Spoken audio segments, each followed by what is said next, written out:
कल supreme court में 72,825 पर सुनवाई हुई और सोशल मीडिया पे तमाम देखा खुशखबरी। सबसे बड़ी चीजें, कोई खबर ही नहीं तो खुशखबरी कैसे आ गई? या तो कल क्या मिला? तो कल तारीख पे तारीख, एक पुराने फिल्म का डायलॉग था, तो तारीख पे तारीख मिला और उम्मीद है आगे भी तारीख पे तारीख ही मिलने वाली है, क्योंकि यह चीजें देख देख कर सबका मन भर चुका है। कभी कुछ तो कभी कुछ, तो कभी बेंच बदलना, तो कभी काउंटर नहीं देना। ये तमाम बातों के बावजूद भी हर लोग को एक होप होती है कि अगली सुनवाई में कोई न कोई रास्ता निकलेगा जो अभ्यर्थियों के पक्ष में होगा। लेकिन पिछले 10 साल से कहानी जस की तस। कहने का मतलब है सब कुछ सही सजाया जाता है और जब मुख्य बात आती है सुनवाई की या लिखित ऑर्डर की, तब ये सारी समस्या घिर के आ जाती है। और यही कहानी पिछले 10 साल से ही एक ही तरीका से देखा जा रहा। दिन बदल गए, ईयर बदल गई, सरकार बदल गए, जज बदल गए, लेकिन परिणाम नहीं बदला। परिणाम जस का तस है। क्या है परिणाम? तारीख और एक आशा। आशा तो हम अभ्यर्थियों की मजबूरी है। ऐसा नहीं है कि हम आशा लगाए हैं, तो ये हमारी एक मजबूरी है, क्योंकि यह एक शीर्ष अदालत की सुनवाई है और जहां भी इस तरह से सुनवाई होगी एक होप तो लगा ही रहेगा और होप लगनी भी चाहिए। लेकिन कल की सुनवाई में हुआ क्या? प्रश्न तो यह है। सरकार ने अंततः वह बात रख दी कि हमारे पास लगभग 6,000 सीटें खाली हैं।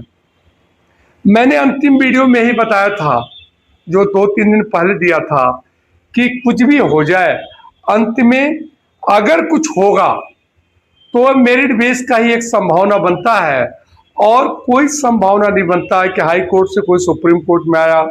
12,091 की बात कर रहा मैं, 11,859 की बात किया, तमाम बात करो आप, लेकिन जब सीटें 6,000 है, इसके बावजूद आप कुछ भी कह लो कि इतने सीटें से ज्यादा खाली है, तो ये रिकॉर्ड लाएगा कौन?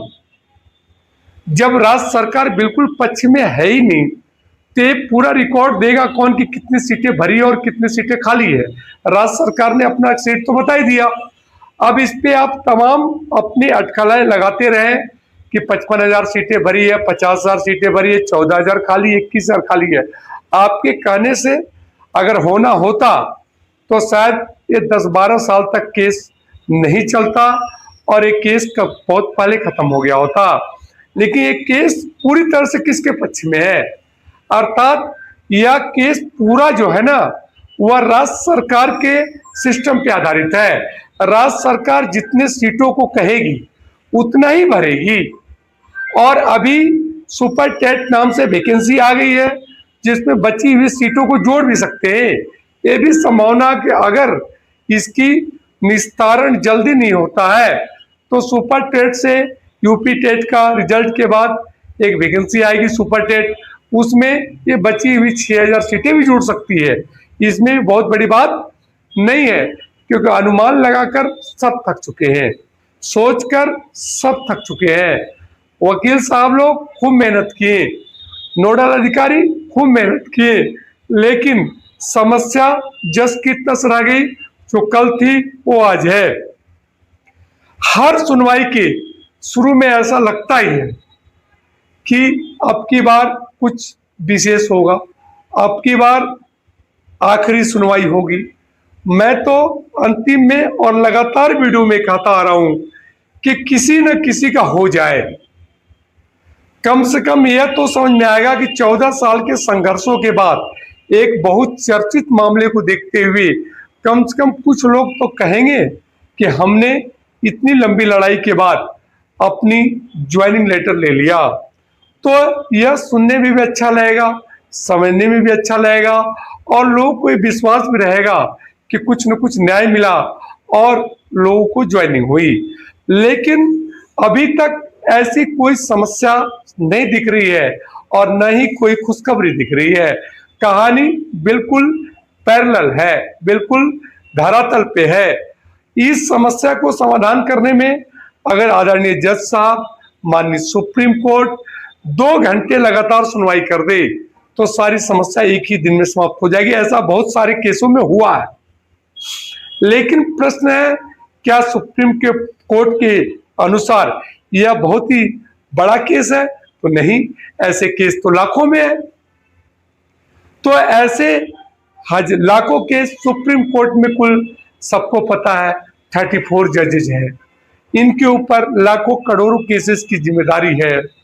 क्या ऐसे केस जो अभी 2014 से चलता आ रहा है, 11 से 14 फिर 15 में हुआ, तो यह केस आपके मेरे नजर में एक बड़ा केस तो हो सकता है, क्योंकि हम इसके उम्मीदवार हैं, हम इस वैकेंसी के एक पार्ट है। लेकिन माननीय सुप्रीम कोर्ट के अनुसार यह एक नॉर्मल सा प्रक्रिया है। अगर राज्य सरकार अपने डाटा को पूरी तरह से दे देता, या कल भी दे देता, या आगे भी दे दे, तो एक दिन में ही इसकी सुनवाई, मात्र 2 घंटे की सुनवाई में, क्योंकि सब कुछ तो क्लियर है, इसमें है क्या, जो सीटें बच रही है निश्चित तौर पर उसमें ही होगा। अगर राज्य सरकार को इच्छा है कि भैया सभी को दे दे तो सभी को दे दे, इच्छा नहीं है किसी को नहीं देने का, जो बच रहे 6000 उसको देने का तो उसी को दे दे, तो निश्चित तौर पे मेरिट पे चला जाएगा।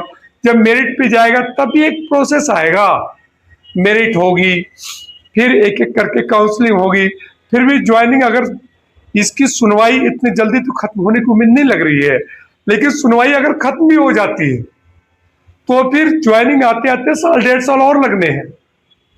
तब तक कुछ अभ्यर्थियों के रिटायरमेंट की भी एज आ जाएगी। रिटायरमेंट में फिर पेंशन की उम्मीद लेके बैठ जाएंगे कि चलो नौकरी तक तो नहीं बात बनी, अब पेंशन की बात बन जाए, फिर अपील पे अपील चलता रहेगा। तो मैं इस वीडियो के माध्यम से ये कहना चाहता हूं कि कोई खबर नहीं है, इसलिए कोई खुशखबरी नहीं है। राज्य सरकार अपनी जगह पे बिल्कुल तटस्थ है कि हमारे पास इतनी सीटें खाली है, इसके अलावा कुछ भी नहीं है 72,000 के अनुसार। तीसरा जो एक नया आ गया है कि प्राइमरी में बेड वाले को नहीं लिया जाएगा, क्योंकि वैकेंसी बहुत पुरानी है। लेकिन फिर भी यह भी कहते हवा में उड़ते हुए एक बात आ रही है कि हम प्राइमरी में जेबीटी बीटीसी वाले को ही, कहने का मतलब है कि हम वरीयता देंगे। तो इन सारी समस्याओं को देखते हुए अगली सुनवाई 23 सितंबर को है। अब 23 सितंबर कहने को तो 1 महीना पूरा ही है, लगभग 1 महीना से 1-2 दिन ज्यादा ही है। क्या 23 सितंबर को कुछ फैसला आएगा? तो हालात देखते, सिस्टम देखते हुए अभी तो ऐसा कुछ भी नहीं लग रहा। लेकिन जिस दिन राज्य सरकार अपना डाटा दे देगी, निश्चित तौर पर हम उम्मीद करेंगे कि 2 घंटे के अंदर ये जो बहुचर्चित मामला 14 साल से चल रहा, इसका समापन